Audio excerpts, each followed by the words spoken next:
Very, very special, Sai.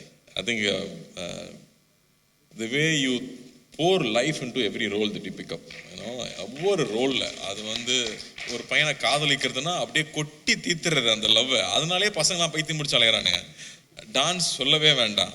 And ஒரு பெயினாக இருக்கலாம், தன்னோட வயசுக்கு மீறின ஒரு அனுபவமாக இருக்கலாம். I don't know how you understand. நான் படம் பார்த்து உங்ககிட்ட பேசினேன் அமரனில் கூட.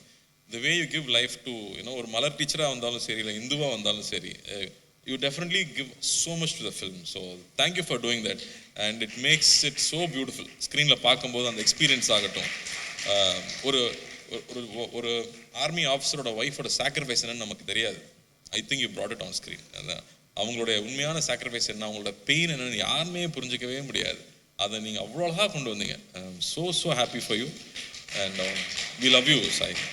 And சே, நான் என்ன சொல்கிறது, உங்கள் தாத்தாலேருந்து நமக்கு தெரியும். ஆக்சுவலி நாகேஸ்வர சாருக்கு வந்து இங்கே ஒரு ஃபங்க்ஷன் நடத்தும்போது நீங்கள் நாகேஸ்வரா மறந்துருப்பீங்க, ஆனால் தேவதாஸை மறந்துருக்க மாட்டீங்கன்னு சொன்னார். ஸோ நமக்கு தேவதாஸ்னால் ஃபஸ்ட்டு லவர் பாயாக அவர் இருந்திருக்காரு.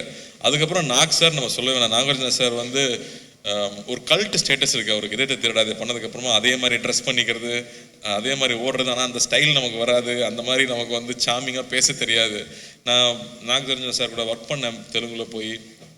அவங்க ஸ்டுடியோவில் தான் ஷூட்டிங் நடந்துச்சு. அது எப்படி சொல்கிறது, நம்ம அங்கே போனதுலேருந்து அப்படி ஒரு அரவணைப்புன்னு சொல்லுவோம் இல்லையா. ஒவ்வொரு விஷயமும் பார்த்து பார்த்து கார்த்தி ஹாப்பியாக இருக்கான், அவனுக்கு என்ன வேணும், அவன் சைக்கிள் ஓட்டிகிட்டு இருக்கான். நான் டெய்லி சைக்கிள் ஓட்டுவேன் என் லஞ்ச் பிரேக் இருக்கும்போது. அப்போ நிறைய ஸ்பீட் பிரேக்கர் இருக்கும். நிறைய ஸ்பீட் பிரேக்கர் இருக்குமே, எப்படி ஓட்டுறான் அப்படின்னு தெரியலன்னு யோசிச்சிருக்காரு போல இருக்கு. அடுத்த நாள் நான் போகிறேன், ஸ்பீட் பிரேக்கர் நடுவில் ஃபுல்லாக உடச்சி வச்சிருக்காங்க, சைக்கிள் ஓட்டுற ஈஸியாக இருக்கணுங்கிறக்காக. நான் வந்து சொன்னேன், என்னங்க எல்லாம் உடச்சி வச்சிருக்கேன் கேட்டால், இல்லை நாக் சார் தான் உடச்சி சொன்னார், ஏன்னா நீங்கள் சைக்கிள் ஓட்டும் போது பம்ப் ஆகிட்டே இருக்குன்னு சொல்லிட்டு உங்களுக்காக பண்ணி வச்சிருக்காருன்னு சொன்னார். அது எப்போ அவர் நோட்டீஸ் பண்ணார், எப்படி பார்த்துக்கிறாரு அவர். அங்கே கிங்குன்னு சொல்லுவாங்க. அந்த மாதிரி வந்து எதுவுமே தன்னை அஃபெக்ட் பண்ண விடாமல் எல்லார் மேலேயும் அன்பாக இருக்கிறது, அன்பை பொழியறதுன்னு சொல்லுவாங்க இல்லையா. எனக்கு வந்து அவரோட நான் ஒர்க் பண்ணி 10 வருஷம் ஆக போகுதுன்னு நினைக்கிறேன். நான் இன்னைக்கு வரைக்கும் நான் அடுத்த படம் என்ன படம் பண்ணுறேன்னு அவருக்கு தெரியும். அந்த படத்தை நான் பார்க்கணுன்னு சொல்லுவார். பிடிச்சா உடனே ட்வீட் பண்ணுவார். நான் கேட்கவே தேவையில்லை, அவ்வளோ அன்பு கொடுத்துருக்காரு. நான் எனக்கு எவ்வளோ என்ன கொடுத்தாலும் பத்தாது சே, நான் எவ்வளோ அன்பு கொடுத்தாலும் பத்தாது.